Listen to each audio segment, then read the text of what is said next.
Assalamu alaikum, this is Bidaya Screencast. Today we have lesson 2, which discusses the different shapes of each letter in the Arabic alphabet.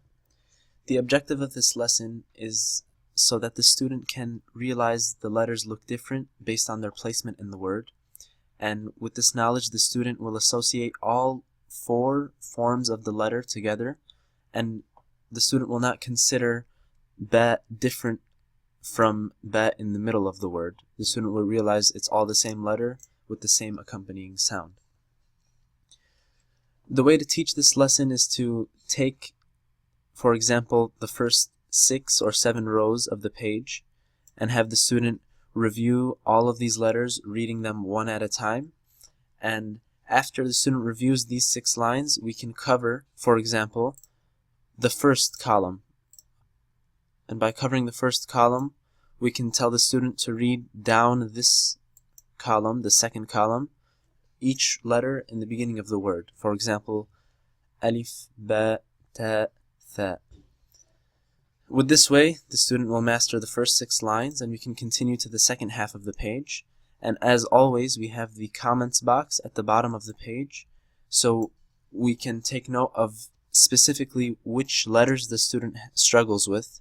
For example, if the student struggles with this form of ta at the end of the word, we can take note of it in the comments box.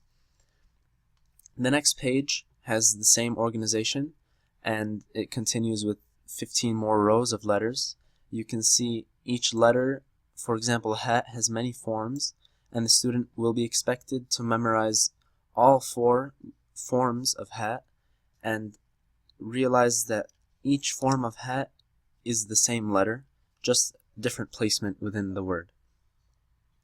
The student cannot pass this lesson unless he or she is able to identify, for example, Dad without seeing the first column. The student should be able to look at it separately and know the name of the letter.